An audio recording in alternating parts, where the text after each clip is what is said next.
लगातार बड़ी coverage news nation पर आप देख रहे हैं। हम आपको दिखा रहे हैं सबसे सटीक सर्वे।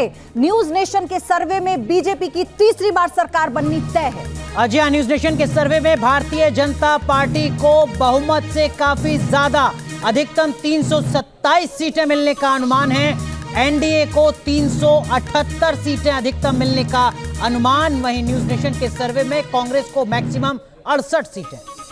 बिल्कुल। और न्यूज नेशन के सर्वे में इंडिया गठबंधन को मैक्सिमम 169 सीटों के मिलने का अनुमान है। न्यूज नेशन के सर्वे में अन्य को जा रही हैं लगभग 23 सीटें, अधिकतम 23 सीटें मिलने का यह अनुमान है। पूरा डेटा आप देख रहे हैं इस वक्त न्यूज नेशन पर। सबसे सटीक सर्वे आपको हम दिखा रहे हैं और हमारे एक्सपर्ट आपको पूरा विश्लेषण हर एक राज्य का बता रहे हैं। क्यों ऐसे जो आंकड़े आपके सामने हैं, क्या इनके पीछे वजह रही है और क्यों ये समीकरण अगर बदले हैं तो कैसे बदले हैं। तो फिलहाल एक बार फिर से आप देखिए किस तरह की पूरी ये टैली है। तो ये तस्वीर टैली की आपके सामने। और अब बात महाराष्ट्र और गोवा की पयोधी। बिल्कुल। सबसे पहले चलिए महाराष्ट्र जो दूसरा बड़ा राज्य है और कैसे यहाँ के समीकरण इस बार बदलते हुए नजर आ रहे थे राजनीति के लिहाज से। आप देखिए, अब बीजेपी को 27 प्लस, कांग्रेस को 21 प्लस, और ये जो फिलहाल अभी आपको हम दिखा रहे हैं ये महाराष्ट्र का है। कुल 48 सीटें हैं और बीजेपी के पास यानी 27 प्लस 27 से ज्यादा सीटें मिल सकती हैं। फिलहाल ये आंकड़ा जो आपके सामने है और कांग्रेस के पास 21। गोवा की तस्वीर भी आपके सामने। गोवा में किस तरीके की तस्वीर है वो जरा आप देखिए। ये टैली इस वक्त आपके सामने। गोवा में कुल 2 लोकसभा सीट हैं और दोनों की दोनों लोकसभा सीट भारतीय जनता पार्टी के खाते में जाती हुई नजर आ रही हैं।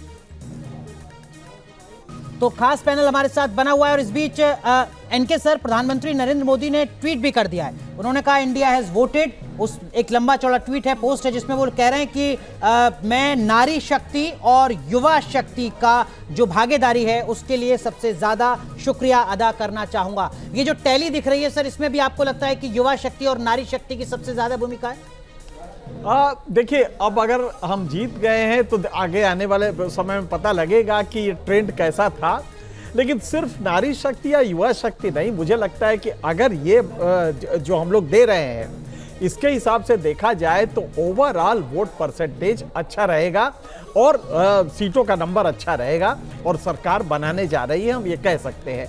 लेकिन ये एक अजीब सा चुनाव था जिसमें आपको कहीं भी कोई आंधी तूफान नहीं नजर आएगा, क्रॉस करंट्स नहीं नजर आएंगी। लेकिन एक चीज जरूर हुई है, इन सब के बावजूद आखिर क्या वजह है कि बगैर आंधी के भी ये आंधी का वो आया है, रिजल्ट आया है। एक ही कारण है कि सोशल मीडिया ने समाज में काफी कंफ्यूजन फैलाया। सोशल मीडिया में जो होता यह है कि एआई की वजह से अगर आप एक पक्ष की ज्यादा देखते हैं न्यूज़ें तो वो वही पक्ष आपको एआई देने लगेगा और दूसरा पक्ष नहीं देगा। तो इसलिए इस समय कंफ्यूजन रहा जिसकी वजह से कोई आंधी नहीं दिखाई दी, लेकिन जो रिजल्ट आ रहे हैं वो लगभग आंधी की तरह ही हैं। लेकिन मनोज सर, महाराष्ट्र में मुकाबला चुनौती भरा नजर आ रहा है। जो न्यूज नेशन का सर्वे है, भारतीय जनता पार्टी एनडीए को 27 सीटें यहां पर दिख रही हैं और कांग्रेस गठबंधन को 21 सीटें, 27-21। हाँ, देखिए, महाराष्ट्र में बीजेपी को उतना में कोई बहुत लंबा चौड़ा नुकसान तो उनके सामने है नहीं। लेकिन उनके जो अलायंस पार्टनर हैं, अगर हम अलायंस पार्टनर को देखते हैं, अगर हम अजीत पवार को देखें या शिंदे ग्रुप को देखें, तो उनको लगता है कि काफ़ी ज़्यादा नुकसान हुआ है। उसका कारण एक ये है कि जिस समय शिवसेना टूटी थी तो शिवसेना टूटने के बाद वहाँ जो पब्लिक सिंपैथी थी वो उद्धव ठाकरे के साथ थी। तो हमारा डेटा भी यही दिखाता है कि उद्धव ठाकरे की परफॉर्मेंस कंपैरेटिवली अच्छी है।